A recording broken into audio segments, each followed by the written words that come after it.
Hi, I'm Candy Cooper here at Nasco to tell you a little bit about Activa's CelluClay. CelluClay is actually a instant papier-mâché, and it's made from pre-consumer magazines, so it's a green product. When you get your CelluClay, you're going to find that the pulp is already ground and the adhesive is in it, so you don't have to mess with strips of paper and mixing up your glue and dipping it in like this. It's just mix it with water and you're ready to go. So the great thing about it is it's super lightweight, it's green, it's durable, it's acid-free, it's gluten-free, and it's vegan-friendly. So it's super versatile. And next I'm going to show you how you can take CelluClay and make amazing projects like this. So when you get your CelluClay, it's going to come in a compressed brick like this. CelluClay comes in gray and white formulas in 1 pound, 5 pound, and 24 pound packages. So it's great to use in the classroom, or you can use it for your small craft projects at home. When you get it, you'll just want to break some off. It already has the binder in it. All you have to do is add water. This is what it looks like out of the package. We like to mix it in plastic bags to keep everything contained. I've already added a little bit of water to this, just to give you an idea of how much a 1 pound brick makes. It's a 12 by 12 inch square that's 3/4 inch thick. So what you would do is just break off what you need, mix it in a bag like this, and the mixing instructions are in the package, or you can find them on the Nasco or Activa website. But you would just keep mixing to the consistency that you want. That's the neat thing about CelluClay, is it's so versatile. You can use it for paper making. We've got a really wet version of it here.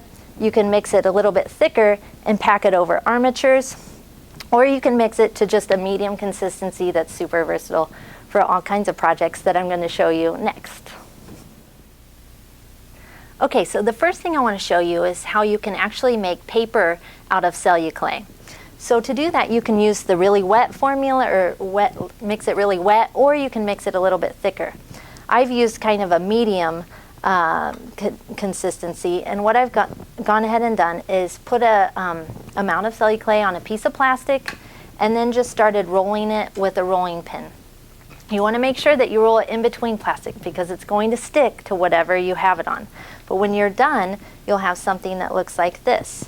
And you can leave it like that to dry. It's important that both sides get air because you don't want your paper to warp. So if you have a screen you can lay it on, that would be good. Or you can just turn this often. But you want to make sure it gets a lot of air circulation from all different sides so it ends up flat.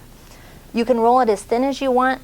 This one I left a little bit thin, like an eighth inch thick, and I'm going to actually use it to make a bowl. So you can just leave it on your plastic wrap and then just push your CelluClay right down into the bowl.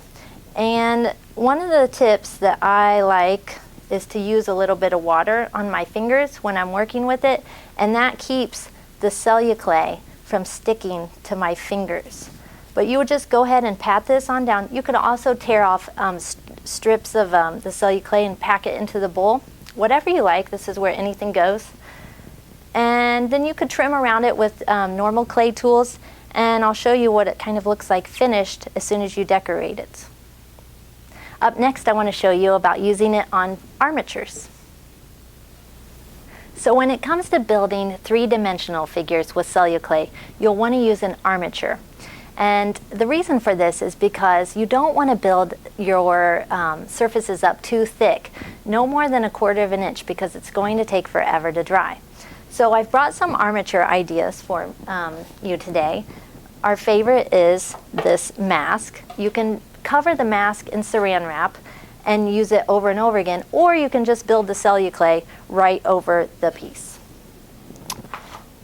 You can also use styrofoam, and that's how I made this little skull. I just packed the CelluClay over the top, which I'll show you in a minute, but that's also a good form.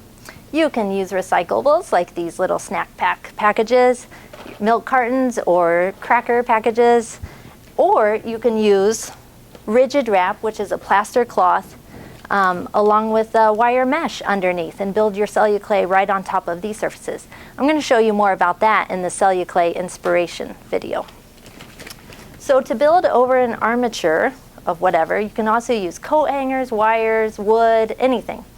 you're going to just use your kind of normal consistency of CelluClay and then just smooth it on over your surface.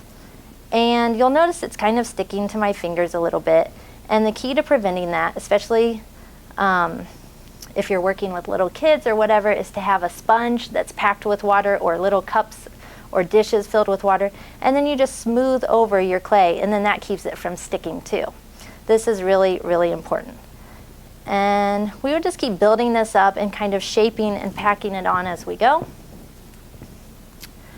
And we'll get a little bit more water. But you would just go over the whole thing, and then at the end add all of your details.